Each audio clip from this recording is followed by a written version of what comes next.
Eu trouxe a roda porque é um elemento com uma parte sentimental muito forte e que de algum modo me introduz à vida e é aquilo que tem sido e é a minha vida a cada dia.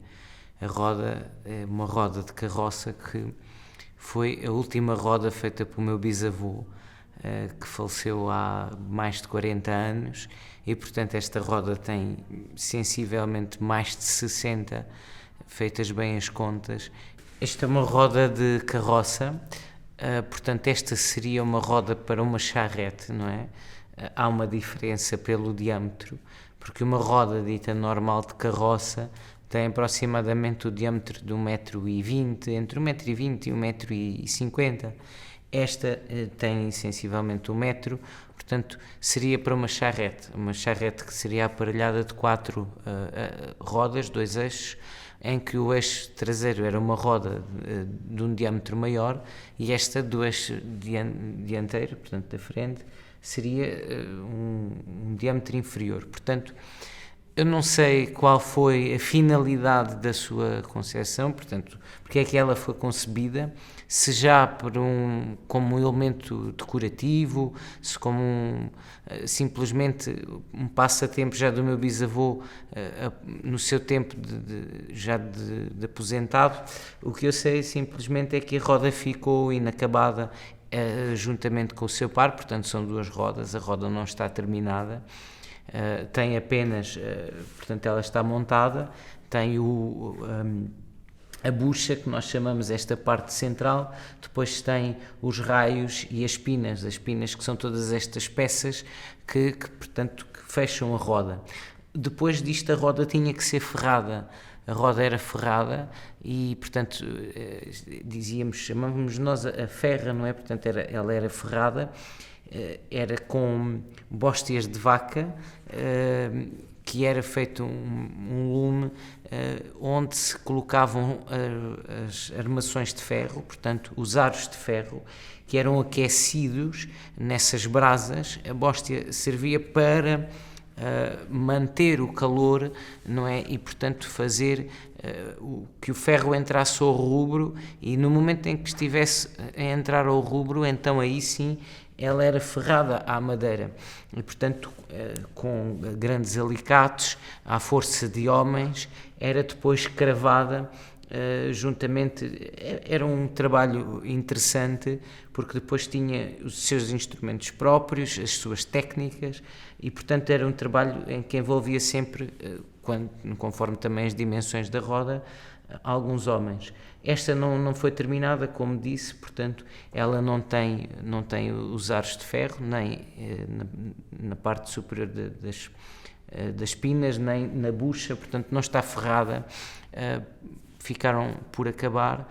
Esta é um elemento decorativo hoje em dia, portanto, mas que me remete a uma história bonita de uma vida em que o meu bisavô se dedicou inteiramente à construção de carroças e de carros, de bois e enfim, os instrumentos de trabalho de outros tempos e também os veículos para transição, não é?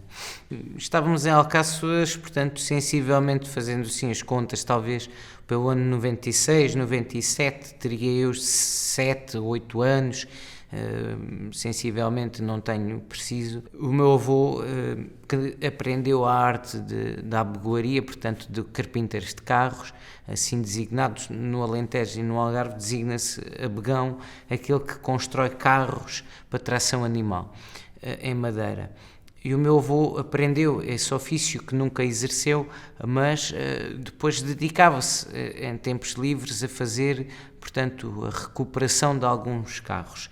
E na recuperação de uma carroça antiga, de uma charrete, as 2 rodas estavam totalmente deterioradas e tiveram que ser reconstruídas.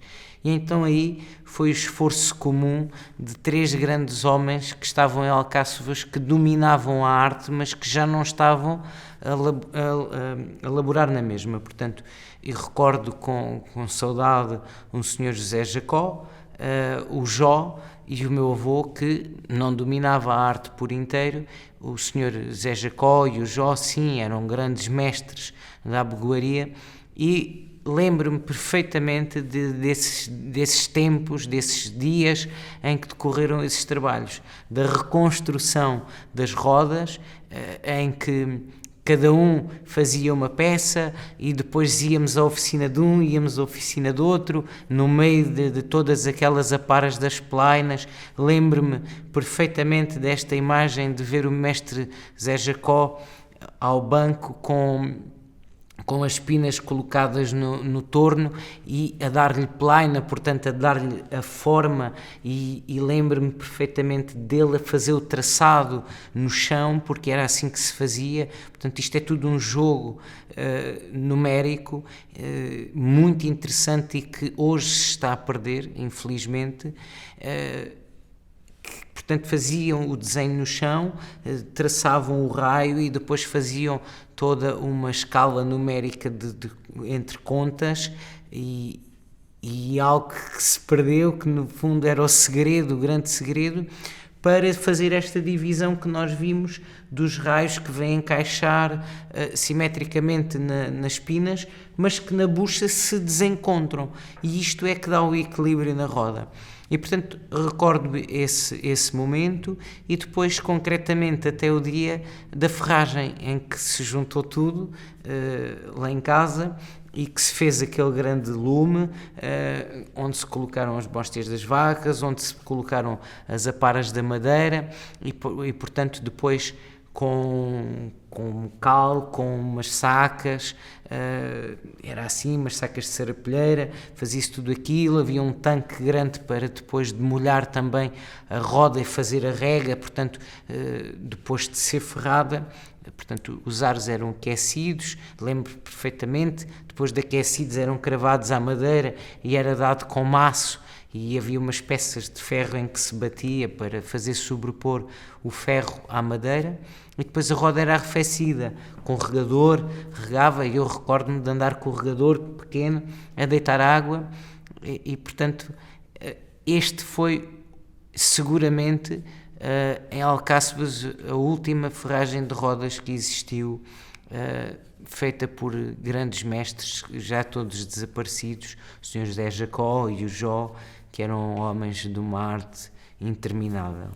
Aqui a relação do Abegão com o meio local, portanto a ruralidade em que estamos inseridos, era algo como pão para a boca, não é? Porque os trabalhos no campo, a vida toda desenrolava-se à volta da tração animal, portanto os carros agrícolas eram carroças de tração animal, os veículos de transporte das pessoas eram carroças, e portanto o Abegão era algo essencial à vida cotidiana das populações rurais, e não só, não é, mas nomeadamente rurais.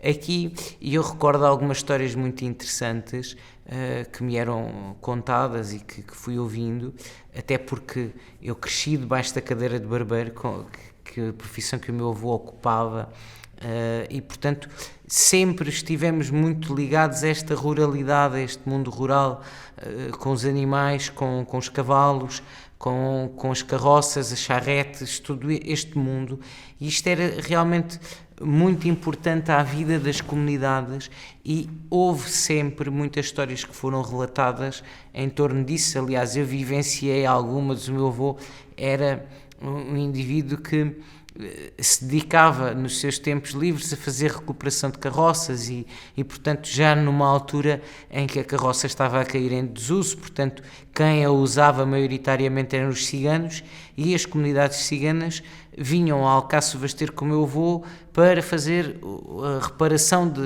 das carroças. Depois começaram a aparecer também as carroças já com o eixo e rodas de carros adaptados, portanto de pneu, que eram mais confortáveis do que as rodas de madeira, mas maioritariamente ainda apareciam muitas rodas de madeira, e que fazia-se ali a sua recuperação. E numa dessas recuperações recordo que o meu avô tínhamos que experimentar, não é? A roda depois de toda bem recuperada, tudo bem apertado, os eixos todos bem colocados, então colocava-se na rua e engatava-se o cavalo ou o macho ou o que fosse na carroça e íamos dar a volta para ver realmente se rodava, não é? Se estava tudo, porque tem que ficar muito certinho, porque as rodas têm que ficar similares, portanto, porque senão há uma oscilação que não pode acontecer. E fomos experimentar numa dessas experiências, passado uns metros de termos saído de casa, eis que a roda se desembucha, ou seja, a bucha sai do eixo, desaperta, há uma chave que faz o aperto com uma porca no fim da bucha e isso desenrosca-se, portanto o meu avô não deu o aperto total, ao fim de uns metros de andamento a roda sai e a carroça vira-se e eu que estava lá em cima com o meu avô andamos às voltas com tudo aquilo, mas são todas estas histórias que fazem parte de um passado não muito longínquo que são muito interessantes, porque quando olho para trás percebo notoriamente que com 31 anos que tenho são histórias que não abarcam 40, nem 50, nem 60 anos, abarcam 15, 10, 20 anos atrás e que marcaram um tempo em que estes elementos começaram a ter saída, portanto começaram a desaparecer daquilo que era a nossa vivência cotidiana. Hoje são elementos decorativos, já muito pouco procurados, se não somente para decoração, e que existem muito poucos. E aqui nasce também um bocadinho um gosto pessoal por querer também retomar, quiçá, um dia esta tradição e esta recuperação, trazer de novo à história do nosso cotidiano estes elementos, esta arte da abegoaria. Gostava muito que um dia pudesse, talvez a tempos livres ou não, dedicar-me um pouco também a esta arte para que não se perdesse, porque era fundamental se preservar. E isto é arte, saber projetar, conceber e requalificar mais tarde uma peça.